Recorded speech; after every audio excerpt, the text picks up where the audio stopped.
one of the games that's circled by a big portion of our fan base, obviously in-state game.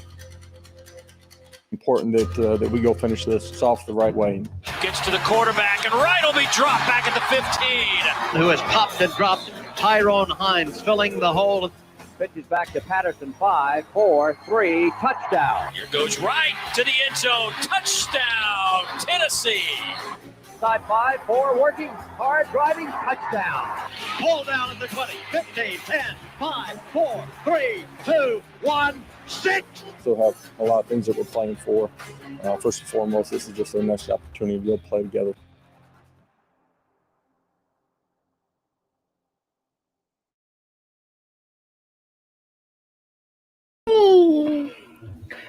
All right, what's up, everybody? Appreciate y'all joining the pregame. My daughter rocking that orange and white today. Knox, come here real quick. Hurry up. Just once. Here's old Knox that just stuck his head up. But he's all right. Buddy? All right, take off, man. I knew it was Yeah, that's for Tennessee. Go ahead, buddy. All right, man. All right, well, we got Tennessee taking on Vandy in Nashville, local for us. Yes. And a chance to get to 10 wins. Heard a lot of people saying the game really don't matter. It does matter. We still got a lot to play for, even though we're not going to the playoff. No. We could be in a New Year's Six Bowl, 10-2. I believe of course, Vanderbilt's going to come out fired up. They're at home. They got a chance to be bowl eligible if they beat us. They could still get in technically with 5 wins, but 6 will get them guaranteed a bowl pretty much. So they're going to come out. They're going to come out fired up. But I think Tennessee's going to come out with a chip on their shoulder. I think so, too. I think that we played bad football at times this year, and now everybody's counting us out. I think that's going to piss them off. I think the one thing that a lot of people have to be concerned about, what I'm really concerned about, is how consistent will Milton be today, especially when it starts raining. He can't be Piss Missile Joe. He's got to find touch today. Because I think we just looked at the forecast a few minutes ago, and I think there's an 80% chance of rain tonight in Nashville, and it's supposed to be heavy rain. So it's going to be interesting for sure. I think that not only, like you said, he's got to find some touch today, but I think he's got to utilize those legs and his size when he's out of the pocket running that ball. I think his legs will be a big part of the game. I think the running game will be a big part of the game tonight, period. But absolutely. I really think he's got to utilize his athletic ability outside the pocket. And the bad news about that is running the ball is what Vanderbilt is doing really well right now. It's kind of – I think the game that we saw against Florida was kind of an anomaly. Vanderbilt really didn't do anything good against Florida except win. They had 108 yards passing, and I think they had like 200 yards rushing. It wasn't much. And they still scored 31. I don't know if there was pick sixes or what exactly went on during that game. They did have a fumble return for a touchdown and an interception, I think, on the Florida's on 24. So that set them up big time. And a pretty interesting stat that I've seen earlier is Vanderbilt is top in the SEC and tied for third in FBS with combined 4 touchdowns on defense and special teams. Oh, wow. Well, I mean, that's one of the maxims, make the breaks go your way. That's kind of a big deal. And that's what I was just fixing to say. I mean, they're making stuff happen when it's got to happen. I tell you what, I think Mr. Will Levis, the undrafted free agent next year, he went. I think he was 9 of 28 against Vandy. I don't think he's won a good game since he's played us, which is crazy because everybody thought he was the second coming or something, and he's terrible. Yeah, they crowned this guy way early, and that he was going to be the first overall pick. Hey, check and see if Dylan's in. I'm sorry you keep seeing me look down. I'm trying to. He's not in. He's not in yet. Mm-hmm. Yeah, and he said he didn't see the link, so I had to turn around and I went back and double checked, and I said, "Well, it's there. It's been sent. He didn't have it, and I'd forwarded it over to him." That's the third stooge of the three stooges. A little bit behind this morning. I think he was trying to get his beauty sleep or something. But, excuse me just a second. no, you're good.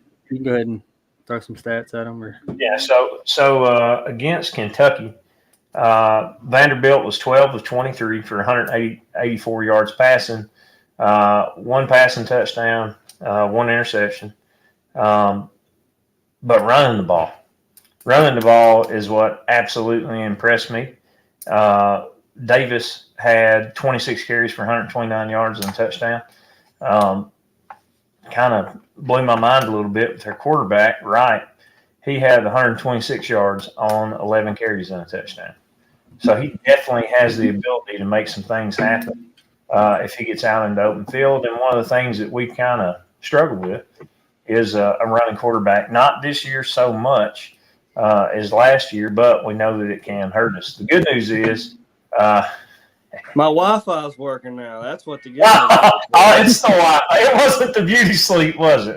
No, it wasn't. No, I was trying to I've been trying to get on for 10 minutes. It was definitely was the Wi-Fi there. He's in there washing his face, trying to wake up. Honey, give me some coffee. That's good, man. That's good. I'm glad you could get on.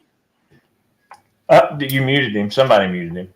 No, I'm going to be muting periodically. There's loud children this morning. They're ready for football. Well, today's going to be chaos anyway. So Drew has already had a visitor. I've already had a visitor. I can hear your visitors. So, I mean, it's just one of those days. We'll just when you're the number one podcast in the world, sometimes you just got to roll with it, man. It's going to be on. Well, what we were talking about, Sleeping Beauty, was what Vandy did against Kentucky.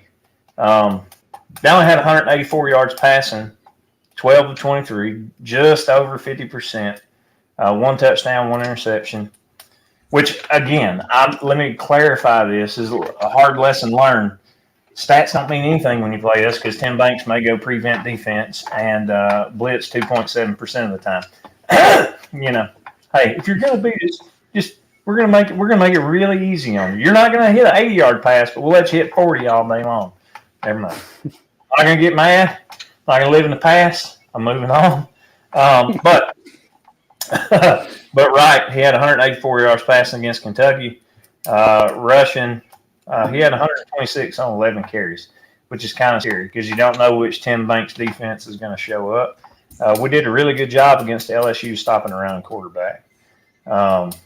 His name is slipping me right now. But he didn't. That was one of the concerns that we had early on against LSU was, hey, are we going to be able to stop him from running? And we didn't just stop him. I mean, we absolutely destroyed that man that day. But against Florida, kind of a different story. I think Wright only had 11 yards rushing and 108 yards passing. They really didn't do anything very well that day. I don't know that they had 300 yards of offense. I think it was maybe 250, 280, something like that. But they still found a way to win, and that's because they scored the ball better on special teams and defense than they do on offense. So, yeah, total yards in that Vandy Florida game was they had 283 yards of total offense, 108 passing, 175 rushing. Well, I hope, but we don't know who's going to show up the rest of the day. So, we've still got a lot on the line. We've got something to prove. I mean, last week should have been a cakewalk, and it wasn't. So we can't go into today thinking it's going to be a cakewalk either. I hope not. I mean, everybody in the country thought last week was going to be a cakewalk for Tennessee, and that didn't end well. No. Well, I'll tell you one of the things, Dylan. You may have been able to see this online. I know your brain is still waking up this morning, but Kirk Herbstreit, how fast the tables have turned. How much crap does that man have to talk? I kind of liked him for about 3 minutes, and then he started talking all this kind of crap about there's trouble in Knoxville, there's trouble here, there's trouble there, they're fighting amongst themselves. First of all, when do you take disgruntled, pissed off fans in a rumor mill as the gospel truth? I mean, journalistic integrity, he has done. He's an idiot. And to be honest with you, I don't like him. I know he's an Ohio State homer. We know that. Yeah, I don't like his team's lucky to be in the top 25. They're hot garbage. They'll screw their way in somehow. They'll probably get 40 spotted today. Is Corum playing today? I think it's game time decision, isn't it? Well, if he's not playing, is he out? He's out. That's what I heard last week, that he would be out, but it could be a game time decision. So it's that's the big one today, isn't it? That with playoff implications. Yeah. Is Ohio State, Michigan? Is it at the big house or is it at the shoe? I think it's at the big house. No, it is in Ohio State. Now, hey, don't sleep on that Iowa State TCU game. Oh, I don't disagree with that at all. Iowa State's only 4-7, but they're a good football team at 4-7. We got a few games. They're stacked. They're not. South Carolina. But South Carolina plays Clemson.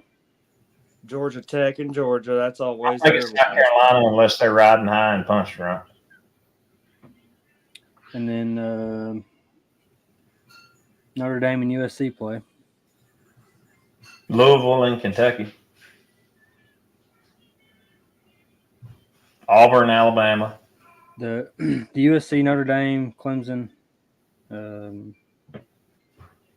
South Carolina, and the TCU, Iowa State all have playoff implications Corum, for at least one of them. Corum is going to try and play versus Ohio State. That was 33 minutes ago. What the heck? So, hey, let me ask y'all a question. Huh? Theory. What if Alabama loses? Clemson loses? LSU loses. LSU loses? LSU will lose for sure in the SEC championship. USC. What if they lose? What if everybody in front of us loses? Hey, I'm in. I mean, I'm not. Oh, seriously. College football, man, you never know, but No, you really. But now, and realistically, here's what I'm talking about. So Michigan, and Ohio State. If those things were to happen, obviously both of those would go in. Georgia is going to win, but Clemson is playing South Carolina. Don't know which South Carolina team you're going to get. They're either really bad or really good. But Auburn and Alabama. Auburn's won their last two, right? Last three. For the last two, for sure. Yeah. And I think Alabama wins that in a runaway. Oregon and Oregon State, they're one win apart. If TCU loses, though, to Iowa State. They should drop way back. I mean, legitimate. So here's my only problem, Tyler, is that whoever loses Ohio State, Michigan would still be ahead of Tennessee. Yeah. Oh, absolutely, 1,000%. I think that's what I'm saying. I mean, you have okay. I'm following you. You have 3 clear-cut teams in the top 4. That's it. And I think even if TCU loses, they'll drop back quite a bit. But I still think if it came down to they would get in as a one-loss team. Because the committee is going to keep in mind, Tennessee 2-loss plus Hooker's out, and that's a big deal. Yeah. There's a world that LSU gets in as a 2-loss team. They're going to get knocked off in the SEC championship, so it's not going to matter. They might get knocked off today. They got A&M today. Texas A&M is a team you absolutely can't sleep on because they are they're stacked. And they have talent everywhere. Jimbo Fisher is just the worst coach in the history of bad coaches, with the exception of Derek Duke. And it's at Kyle Field, so that's going to be interesting. And it's a night game. I hate night games. I'm playing night games anymore. Too soon, Drew. We ain't got over it yet. Yeah, anytime you go down there and play at A&M, especially at a night game, it's going to be loud. Going to be rocking. They're going to be fired up just because they have a chance to keep LSU from going. Yeah. Oh, they're trying to play spoiler just like South Carolina did. Just a note. That was really disrespectful of South Carolina, too. I mean, if you think about it, they knew what we had going on. Why would they show up like that? I don't think – probably didn't have anything with us putting whatever we put on them last year. Well, dude, I sat in the end zone for that game. Can I share media to this? I'm gonna send you. If I send it to you on Facebook, Drew, can you live stream it? Or possibly. play it on the TV? All right, I'm gonna send you some stuff. Yeah, I got to be in the end zone last year for South Carolina game. Unbelievable. We sat really low. That was probably the best seats I've ever had. Well, it's kind of hard to see. The only problem with sitting in the end zone that low is when it goes away, it's really hard to see. And you didn't, where I was sitting, you didn't have the Jumbotron on the other side, so you really couldn't see. It was amazing. Now, for Ole Miss, we sat upper level, dead center, and now that's pretty dang awesome. Yeah, I was in, I think it was X2, kind of on Tennessee's sideline, but almost to the end zone, about the probably 20-yard line. Yeah, I actually remember your seats to that. Lower level. You had some pictures. And it was just under the overhang. So we were right. I was where all the stuff was getting thrown onto the field. Speaking of, how dare Ole Miss stuff on the field the other night? Did they really? Classless fan base. The Egg Bowl, baby, it got a little rowdy. Classless. Really? Yeah. The only thing they were missing is a mustard bottle and a golf ball. Because what had happened, there was a throw that it was definitely behind the line of scrimmage, and the receiver had dropped it, and the officials called it dead. But it was truly a fumble, and they went nuts. Right. You guys think like when the officials missed a strip sack last year with Ole Miss and Tennessee, maybe. Somebody else. I want to say Auburn and Arkansas, maybe. Where they threw stuff on the field. Like recent. So I absolutely saw that happening. It was last weekend. Somebody they stopped the game because people were throwing stuff on the field. I'm just, we're trendsetters. Oh, it was South Carolina. Yeah, it was Threw South stuff Carolina. on the field. Was it really? According Our to game? Austin Price. Really? Austin Price tweeted, "Wait, South Carolina last week, now Ole Miss this week, tossing stuff on the field. Thought it only happened at Tennessee." Well, but that's the whole thing. Outrage. Everybody's storming fields. Everybody's everything. It's always amplified when it's Tennessee. Everybody wants to paint Tennessee in a bad light because they know they're a freaking sleeping giant.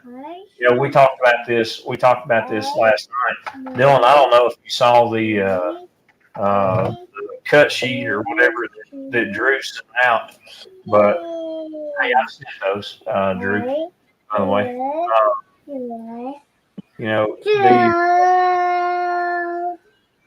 Tennessee's future defense right now, 5-star.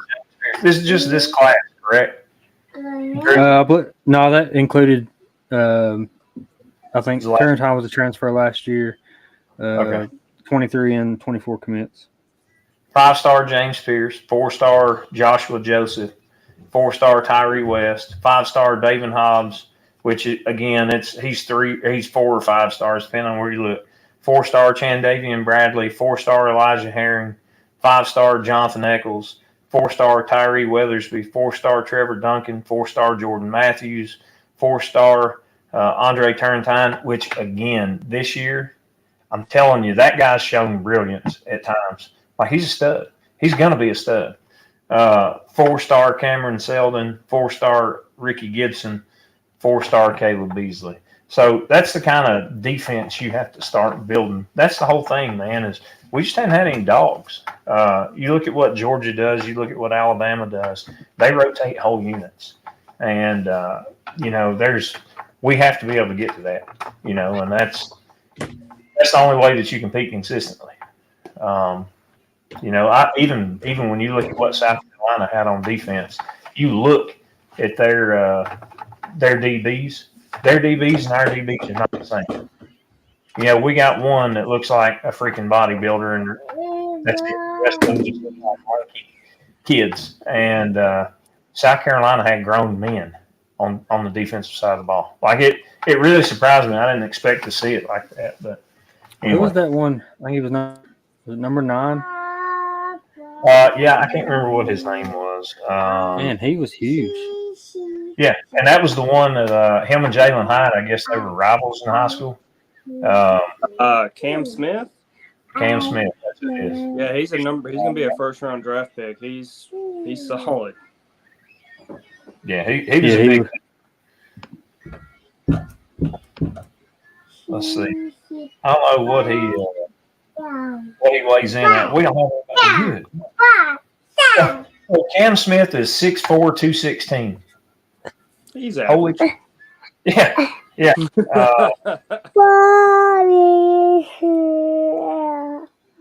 That's your, and runs a 4.4 and a 40. Here's my video from the end zone against South Carolina. The end of this play was one of the coolest things, man. Just to be sitting that close, and McCullough, he, I don't know. I thought that was pretty awesome to be sitting that close. But I think I had a better view than ESPN that day when they were in our end zone. But anyway, well, guys, that's really it's really about all I got. South Carolina took the wind out of our wings last week. Yeah. Dylan, since Dylan, since you weren't here yesterday for the commitment video, how you feel about the Hobbs kid commitment? Oh man, that dude, he's everything that we need now. Like he's gonna be day one starter. And I'll leave it at that because last week I went on a rant about South Carolina and that didn't age well. did not. I will say he does have that college ready body. He's definitely got the speed, and the dude he's a dog, and that's what we need.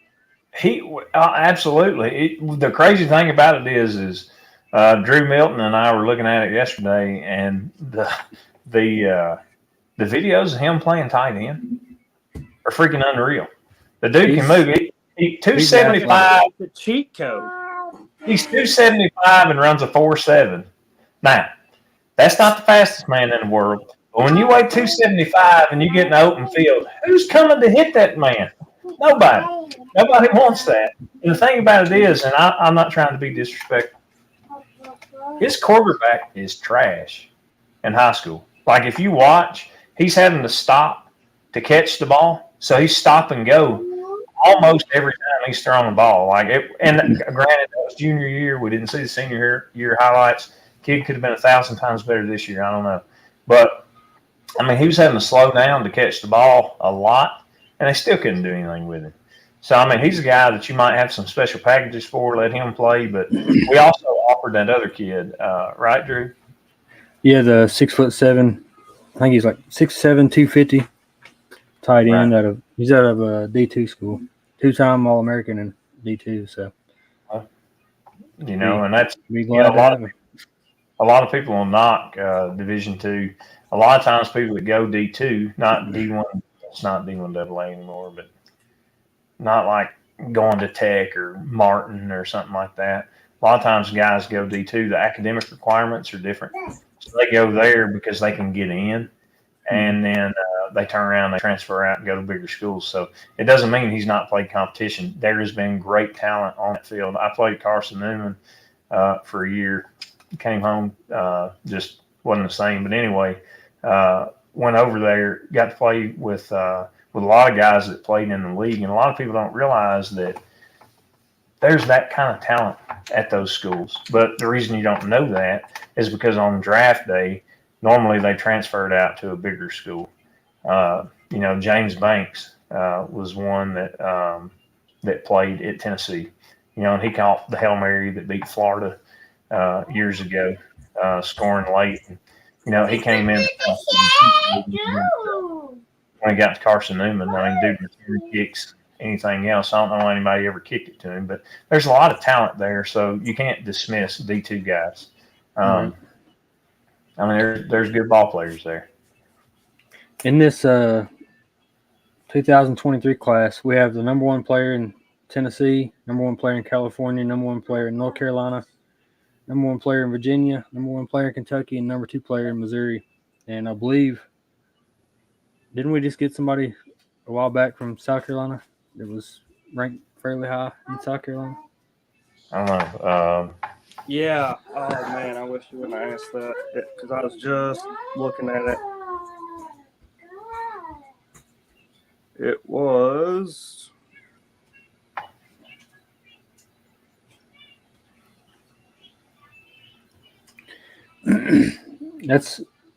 I think that's pretty big when you can go into other states that have big time college programs and get their number one player out of their state. We definitely. I don't think it was North Carolina.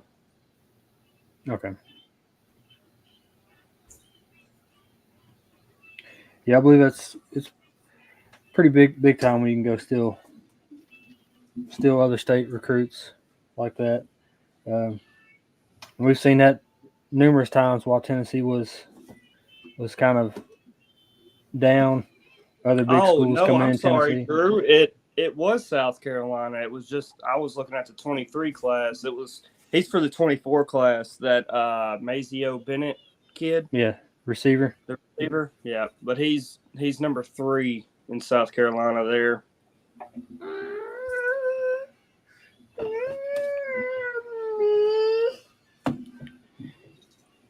Yeah, with that commitment yesterday, it moved us up on 247 to the number 11 class.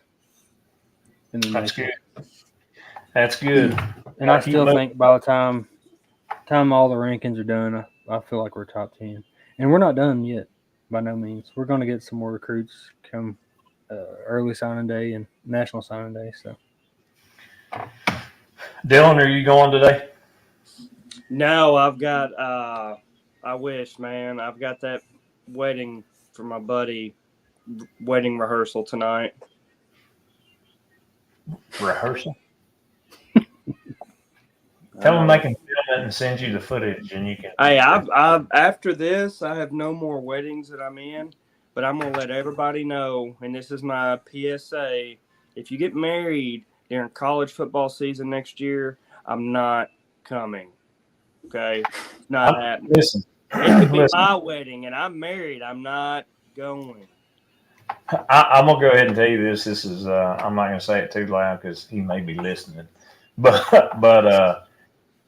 I was in a wedding a few years ago. It was the day that Tennessee and Florida played, and I told them, I said, I'm leaving. Like, I will leave when you kiss the bride, and they didn't believe me. And they got married. He kissed the bride, and I got ready to leave. And they told me, they were like, hey, we got to go do introductions. And I'm like, okay. So I walk over there, I do introductions, and there might have been an empty chair sitting there for the rest of the reception because I left to go watch a ball game. So, I mean, it's crazy. But I gave them that heads up before, and I stuck to my word. I know that's kind of hardcore, but that's I'm a man of my word. I couldn't back off of it. But We were talking about the recruiting class. Of course, it's still a long, long ways out, but I came back, by the way. for 24, we're ranked 7th right now. Through 247, we're ranked 7. For 2024, yeah. Oh, for 2024. I got you. Well, guys, I'm Long going to leave ways y'all. out, but Yeah, it is long. I believe that's Yeah. about all I have. I don't know about you, Dylan. Yeah, I'm good. That's it. All right. All Well, right, go Vols. hey, score predictions. Got to do it. Oh yeah. Dear God. Let's not go backwards this week. I'm gonna go. We were all pretty close last week. Wait, just a little backwards. Just backwards. If we'd have been rooting for South Carolina, we'd have been all over it. I'm gonna go 31-7. You think we're only going to score 7? Oh, that's good. All right, so you got 31-7. What you got, Drew? I think I'm gonna go 37-21. 37-21. I like both of those scores, but I'm going to be Apparently honest. my daughter didn't like mine. I'm going 21-10 because it's going to be a monster. Or 24-14. I like 24-14. It's going to be a monsoon in Nashville. Vanderbilt's going to try to run the ball. Tim Banks is not going to run the prevent defense. Instead of blitzing 2.7% of the time, he's going to blitz 97.3% of the time, and we're going to stuff them. That's it. That's what I got. 24-14. Take it to the bank. Call the bookies. Okay? 24-14. I just bet right now 24-14, See, and I there you go. put the mortgage on it, baby. That's it, man. I'm telling you. That's a good deal. Jasmine, no worries. You're mortgage free one way or the other. That well, you are not wrong, actually. You did sell the house, didn't you? I did. Very nice, very nice. All right, guys. Well, I'm out. All right, appreciate you guys tuning in, Peace. and we'll see you on the next one.